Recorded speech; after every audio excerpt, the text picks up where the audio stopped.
Hello everybody, this is the Anime Bro here, and welcome to another anime review.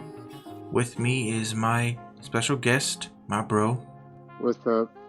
And today we have just finished the movie that can be found on Netflix, A Whisker Away.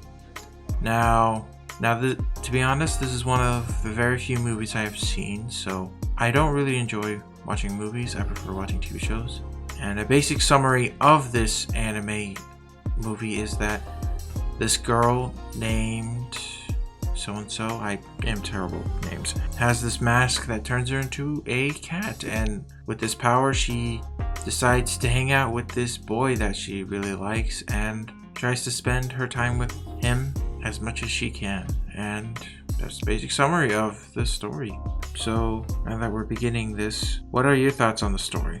My thoughts on the story is that it is something. I mean, because this is basically like my first romance anime slash slice of life. So I don't really know much about those type of stories. But this story was something, because you got one character who's sad, and then the other one who's can't really say what he wants to say.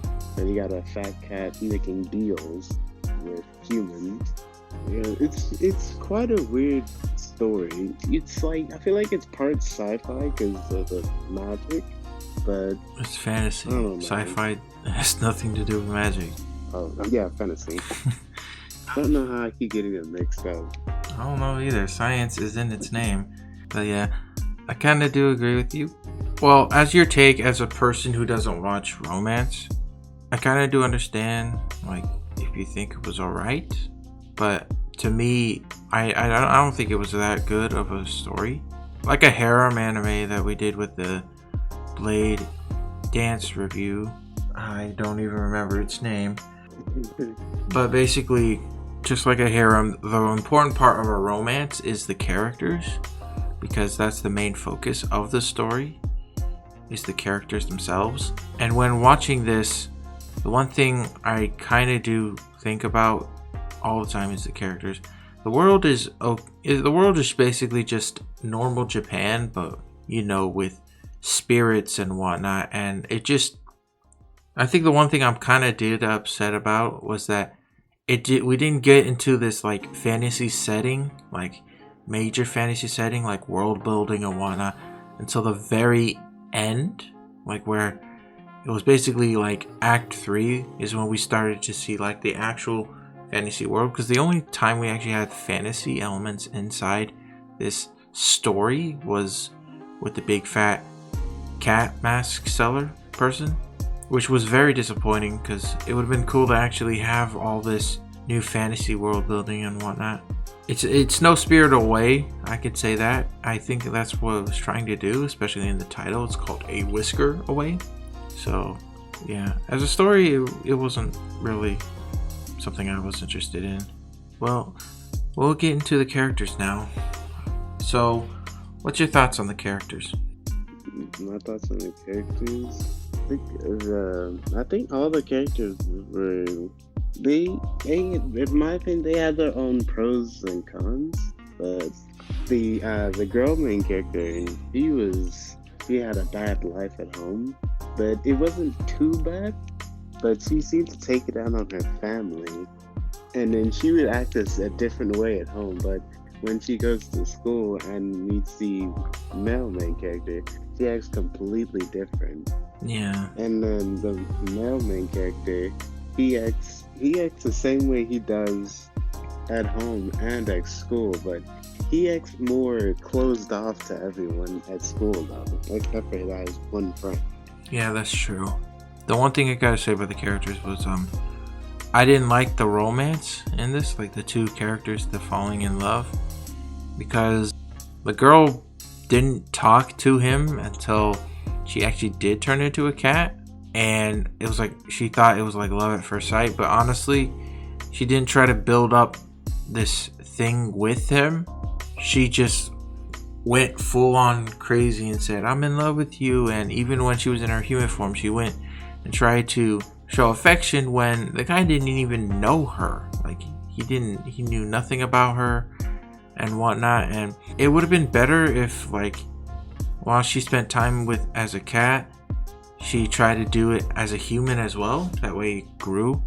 But no, she I guess she just wasn't like thinking straight or thinking like really common sense. Like, hey, I should meet up with this guy.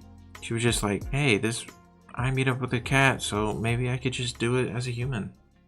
And also, one thing about it was that the girl, like you said, she put it out on her family when she had a rough life, but it was obvious that it wasn't too bad. Like, her mother abandoned her basically, but her father tried to move on, and we saw that in the stepmother. And the stepmother is getting all this crap from her when she did nothing wrong. She's just trying to help out. She's just trying to be part of the family, and it was just hard to watch her be her because she wasn't a good character in my eyes. And yeah, I guess that's just my bit on that. So, was there any characters that you like in the show? I did say this before. I still like the female main character's best friend. Oh yeah, I really do enjoy her too. She's just looking out for her. Yeah, she really looks out for her, and she's pretty loyal to her, and she's always there for her. And she takes that for granted. She just does dumb stuff, and her friend is just willing to stick by her through and through. Yeah. My favorite character has got to be, well, since you said the friend, I'm just gonna say the stepmother, because she's actually trying to make the relationship work. And the one thing I did enjoy about that was that she was trying to, like, even though the girl was making her life terrible, she still tried her best. She tried helping her, she tried to get to know her, and yeah, that's one thing I really did like about her, was that even though she was given so much trouble from the main character, she really tried her best to actually make the relationship work, which was really cool on her. I really enjoyed that. Alright, was there any characters that you disliked in that show? That I disliked. I'd say I won't say I disliked, but I didn't really like there's two people, sort of. It was the cat and the male main character. Male main character? Yeah, the cat I'm talking about is the female main character's stepmother's cat. Oh. The reason why I didn't really like her is because, like, she was thinking, like, because she wanted to make her happy, but the only thing the stepmother needed to be happy was have her by her, the cat by her side. That's really the only thing, and she didn't notice that until afterwards. Well, yeah, but you know, she was watching the main character and she was being impressed, so she thought, hey, maybe if I became a better version of this character, maybe she'll like me. And you know, that kind of did make sense. I was actually agree with her. I didn't even find she was that bad. She did redeem herself, you know. Yeah. What's it called? Yeah, she did redeem herself, but, like, I mean, maybe if, like, her attitude towards her changed, like, at least somewhat, then then maybe the cat wouldn't have had to do what she did and steal her face. I guess that is true. So why don't you like the main male lead? The reason why I didn't really like him, I think it was more or less at home, because, like, he had so many expectations put on him, and he could never really do what he wanted to do. He had to take care of the family. He had to go to school so he can get into a certain high school. So you blame him for? You're blaming him for? It's not that I blame him.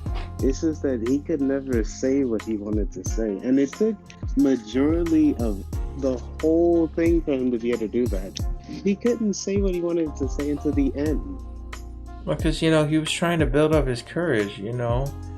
It's really hard to speak up to parents. I know that for, like, a thing. like a what's it called, experience. I don't really talk back to my parents. I know how hard it is to speak up to parents. Yeah, I would say the female lead, she definitely had no problem doing that. She had her issues. She had a lot of issues. I guess we'll go into my least favorite character. I didn't like the female because she was just annoying and selfish, and she didn't even redeem herself at the very end because she was just so annoying. So at some point of the story, the cat, what happens is that the cat dealer basically says, "Hey, I can make you into a cat forever. All you have to do is give up your face," and she did. And she wanted to return back, not because, oh, I see that my parents care for me or that my friends care for me. It's that, oh no, I can't hear my love ever again. And it just shows that she didn't even change as a character, because she's still wanting to return to human for selfish reasons. And it's just very stupid that she is doing this, not because, oh, my parents care for me, so I should return back. She's doing it because, oh my goodness, my love wants me to return, so I will return.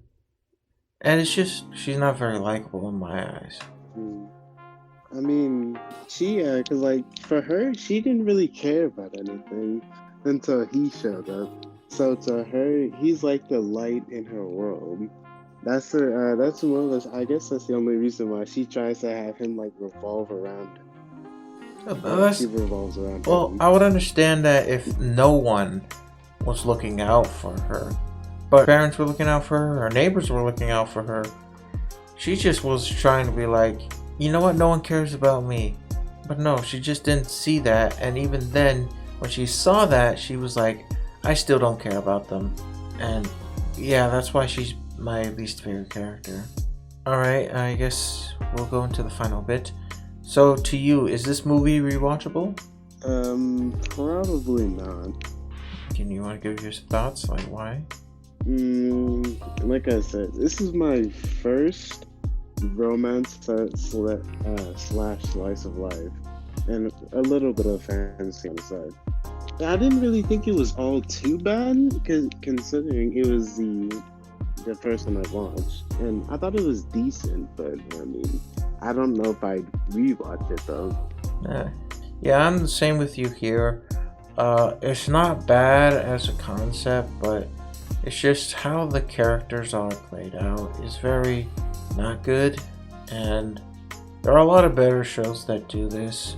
If you want to watch a good romance, it's not mainly romance, but if you want to watch a good romance movie that is similar to, has like some fantasy elements and whatnot to it, I would suggest House Moving Castle. That's my favorite anime movie, and I really hold that as a standard for just not like anime movies, but like anime romance movies. And yeah, I guess that's the end of the video. Thank you for joining me, my bro. You're welcome. And thank you, audience, for watching to the very end. If you really enjoyed this video, please like, share, and subscribe, and comment down below why you like this movie or why you dislike it. And see you guys later. Peace.